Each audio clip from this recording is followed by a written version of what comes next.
I had an affair with my sister's husband and said I always get what I want. She attacked me, I got her arrested, then lost everything: job, family, friends, inheritance. Affair partner vanished. She moved on. I'm 31 and completely alone. I woke up in a hospital bed with a fractured jaw, 3 broken ribs, and the realization that I destroyed the only family I had. My sister Jessica put me here. And I deserve every second of it. Let me back up to the moment I ruined everything. Not the affair itself, that started 6 months ago. I mean the moment I got cocky, the moment I thought I could rub it in her face and walk away untouched. You know I always get what I want, I told her. We were at our parents' house for Sunday dinner. Jessica had just asked me point blank if something was going on between me and her husband, Ryan. I could have lied. Should have lied. But I was high on the power of it, the thrill of taking something that was hers, so I smiled and said those words. The look on her face should have warned me. But I'd spent 28 years being the pretty sister, the fun one, the one who always got the guy, the job, the attention. Jessica was the responsible one. The one who married her high school sweetheart, had 2 kids, lived in the suburbs, did everything right. And I convinced myself she had it too easy, that she didn't appreciate what she had. So I took it. Ryan and I started sleeping together last summer. He came to fix my sink, some favor Jessica had asked him to do because that's what she did, took care of everyone, including her disaster of a baby sister. He was there for 3 hours. We talked, laughed, and I saw the way he looked at me. Like I was exciting. Like I was an escape from his boring, predictable life. I told myself it was harmless flirting. Then it was just one kiss. Then it was one night. Then it was 6 months of hotel rooms and lies and me convincing myself I wasn't doing anything that wrong because Jessica had always had everything and I deserved this. I ignored every red flag about Ryan. The way he talked about Jessica like she was a burden. The way he never mentioned his kids unless he had to. The way he'd cancel on me last minute and I just accepted because I was the side piece, not the priority. I told myself we had something special, that eventually he'd leave her for me. God, I was stupid. That Sunday dinner, Jessica had found something. I don't know what, text maybe, or someone saw us. But she knew. And instead of handling it quietly, instead of lying and protecting myself, I got arrogant. You know I always get what I want. Jessica stood up from the table. Our parents, our aunt, our grandmother, everyone just staring. Say that again, she said. Her voice was so quiet. Jess, I didn't mean. I started to backtrack, suddenly realizing I'd gone too far. You're sleeping with my husband. Not a question. A statement. Ryan was there too, sitting right next to her. He went pale, started to say something, but Jessica held up her hand. She was looking at me like she'd never seen me before. How long? Jessica, it's not what you think. How long have you been fucking my husband? I'd never heard her curse before. Never seen her anything but calm and composed. Our mother made a shocked sound. Our father stood up, confusion all over his face. 6 months, Ryan said. The coward actually admitted it, trying to get ahead of it. But Jessica, it didn't mean anything, she came onto me. I watched him throw me under the bus in real time. The man I'd risked everything for, who I convinced myself was in love with me, was already rewriting history to save himself. She came onto you, Jessica repeated. Still that scary calm voice. For 6 months. And you just couldn't help yourself. I made a mistake. You made a choice. You both did. She turned back to me. You looked at my life, my husband, my family, and you decided you wanted it. Just like when we were kids and you'd take my toys, my clothes, my friends. But this time you took the wrong thing. I'm sorry, I said, and I meant it. Seeing her face, seeing the devastation I'd caused, the high of winning evaporated and all I had left was the crushing weight of what I'd done. You're not sorry. You're sorry you got caught. She picked up her purse. Kids, get your stuff. We're leaving. Her daughters, 8 and 5, had been in the other room watching TV. They came running, asking what was wrong, why was everyone upset. Jessica just took their hands and started walking out. That's when Ryan grabbed her arm. Jessica, please, we need to talk about this. She jerked away from him. Don't touch me. Don't ever touch me again. Daddy, what's happening? Her oldest, Sophie, asked. I watched Ryan's face crumble. Watched him realize what he'd just lost. Baby, Daddy made a big mistake. We're leaving, Jessica said again, pulling the girls toward the door. Our father finally found his voice. Jessica, wait, let's all calm down and talk about this like adults. Talk about what, Dad? How my sister has been sleeping with my husband for half a year. How everyone in this room is going to tell me to forgive her because that's what we do. We forgive Ashley because she's the baby, because she doesn't know better, because she deserves to be happy too. The accuracy of that hit everyone. Because it was true. I'd spent my whole life getting away with things because I was the youngest, the one who needed protecting, the one who got second chances. She's your sister, our mother said weakly. And he's my husband. And neither of them gave a damn about that when they were sneaking around behind my back. Jessica looked at me one more time. You always get what you want? Fine. You can have him. You can have the man who cheats on his wife with her own sister. You can have the guy who just threw you under the bus to save himself. You won. Congratulations. She left. Just walked out with her daughters, and I heard her car start up and drive away. The room erupted. Our parents demanding answers. Our aunt crying.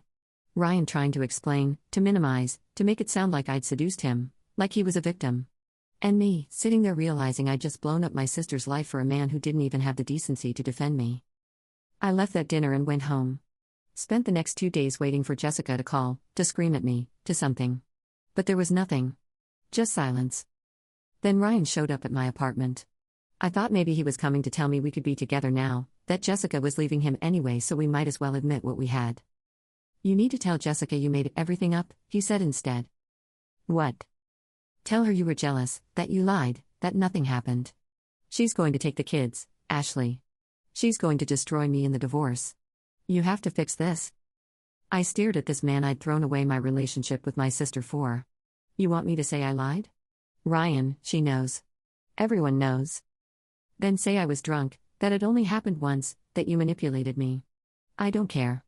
Just make it so she doesn't leave me. You don't even care about me. It wasn't a question. I was finally seeing clearly. Care about you? You're 28 years old living in a studio apartment working retail. What did you think this was? I was bored. Jessica's been cold since the second kid, and you were available and easy. But I'm not losing my family for you. He left. And I sat in my apartment understanding that I destroyed my sister's marriage, my relationship with my family, my own integrity, for a man who thought I was just available and easy. I should have left it there. Should have accepted the loss and tried to rebuild what I could. But I was angry. Hurt. Humiliated. So when Jessica finally called me 3 days later and asked to meet, I went ready for a fight.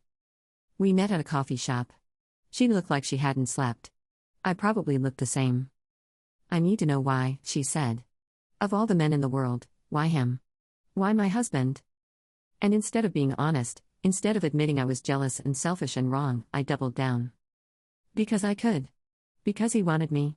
Because maybe if you'd been a better wife, he wouldn't have looked elsewhere. I watched something break in her eyes.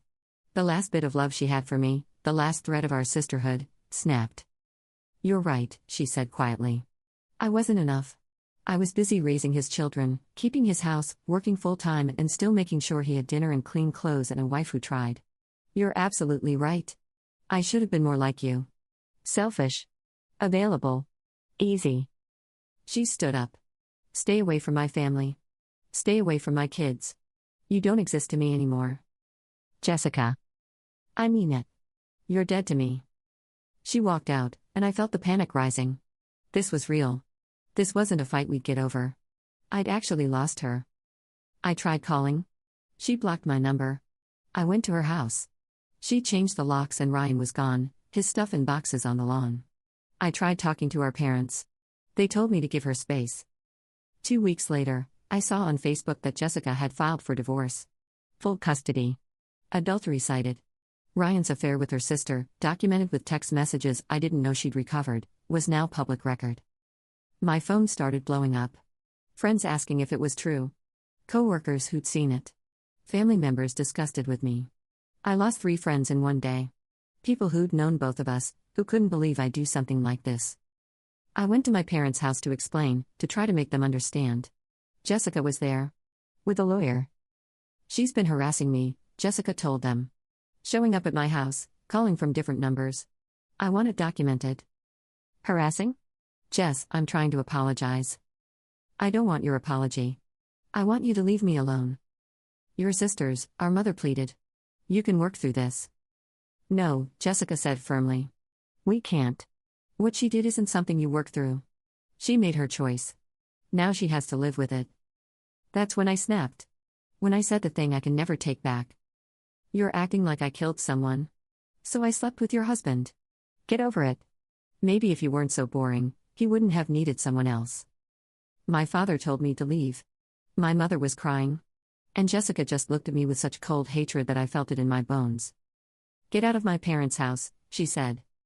It's my house too. I grew up here. Get out. I refused. I was tired of being pushed around, tired of being made to feel like the villain when Ryan was just as guilty, tired of Jessica acting like she was perfect. Jessica walked toward me. I stood my ground. And then she hit me. Not a slap. A full punch to my face that sent me stumbling backward. Before I could recover, she was on me. Hitting, screaming, years of rage pouring out.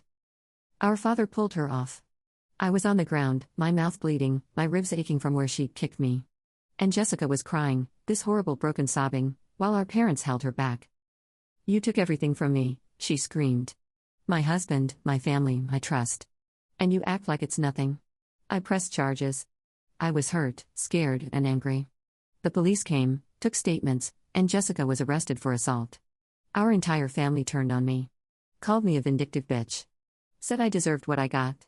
Even our grandmother, who'd always spoiled me, told me I'd brought shame on the family. Jessica was released the same day. Her lawyer was already working on a defense. Temporary insanity, extreme emotional distress, provocation. And the DA, looking at the circumstances, wasn't exactly rushing to prosecute a woman who'd beaten up her sister for sleeping with her husband. I pushed anyway. I wanted her to hurt like I was hurting. Wanted her to understand that actions have consequences. The preliminary hearing was 2 weeks later. I showed up with my injuries documented, my story prepared. Jessica showed up with Ryan's text messages, our hotel receipts, and a statement from her therapist about the trauma of spousal betrayal with a family member. The judge looked at me like I was garbage.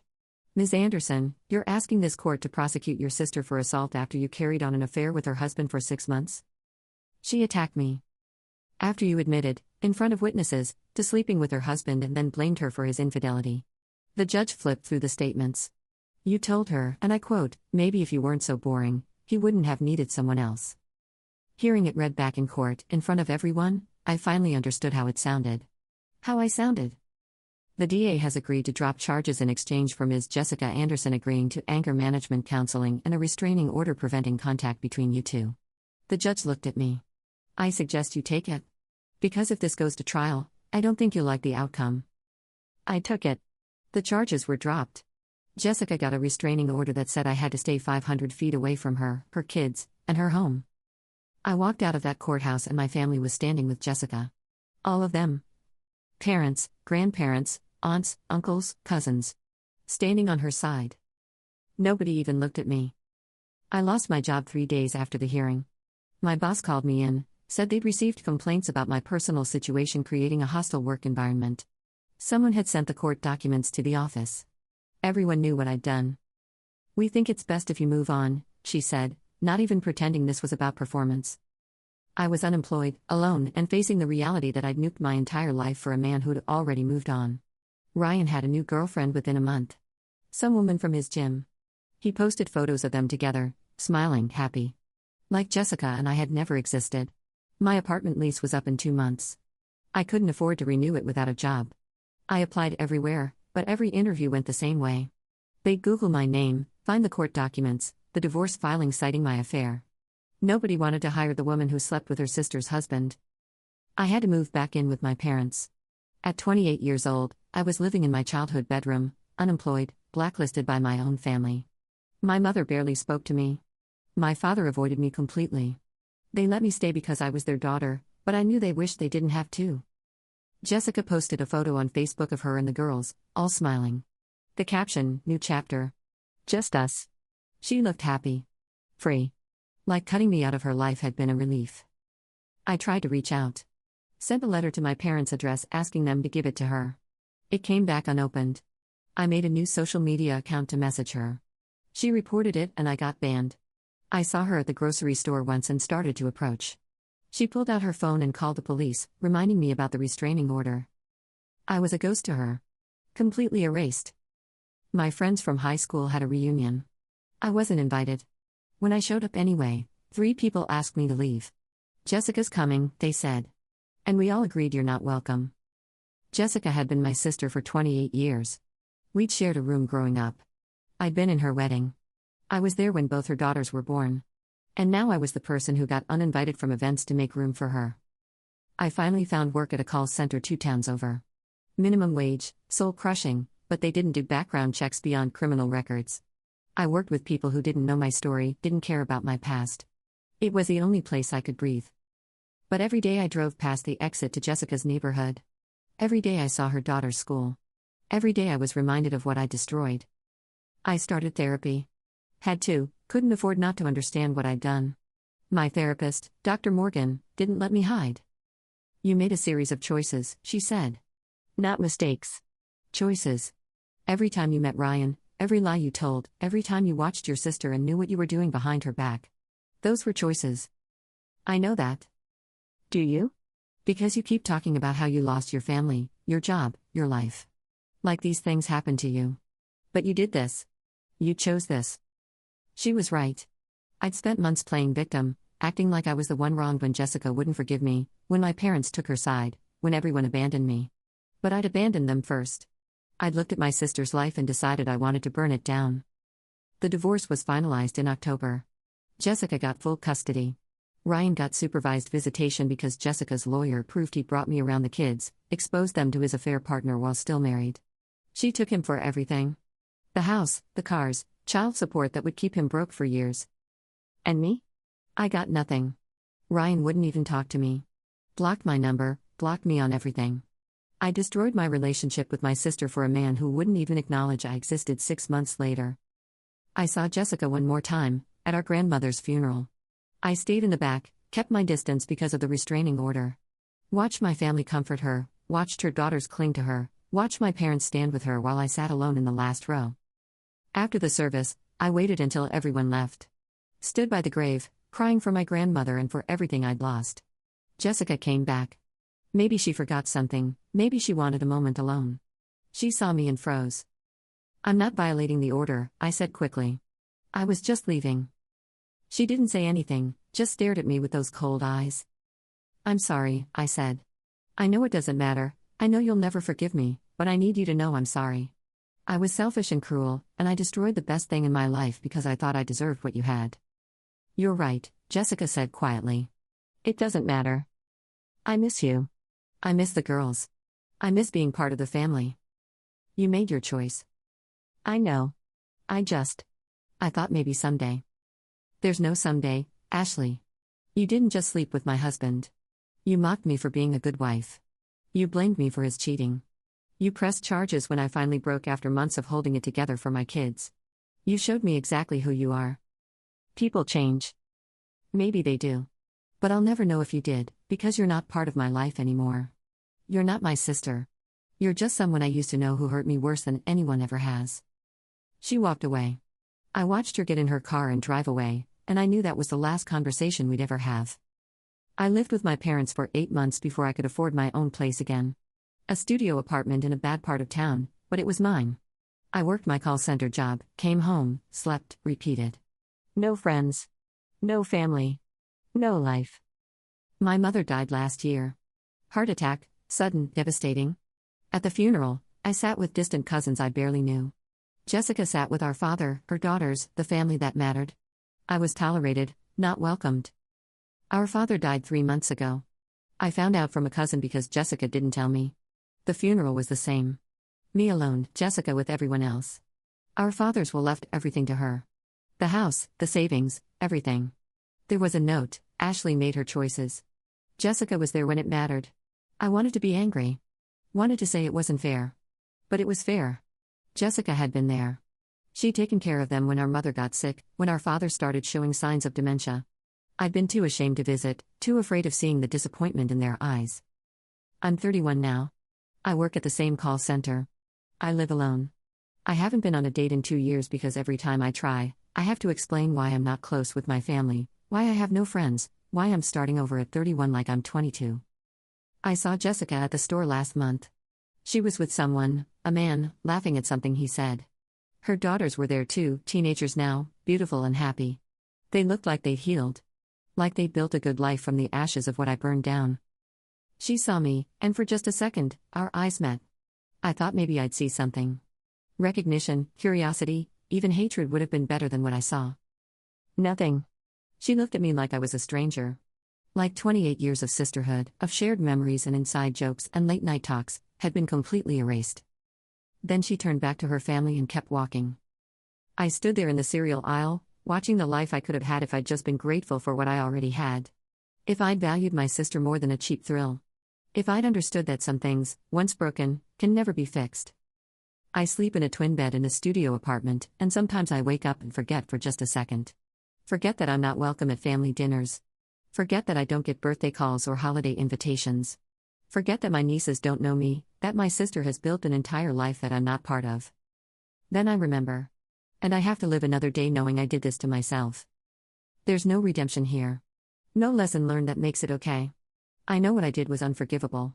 I know I deserve every lonely night, every missed family moment, every time someone asks about my family and I have to say we're not close. But knowing doesn't fix it. Being sorry doesn't bring them back. If you're reading this and thinking about it, thinking your sister or friend has it too easy, that you deserve their boyfriend or husband, that you can get away with it, you can't. Not really. You might get what you want for a minute, but you'll pay for it forever. I destroyed my family for 6 months with a man who didn't even respect me. My sister moved on. My parents died disappointed in me. My nieces don't know my name.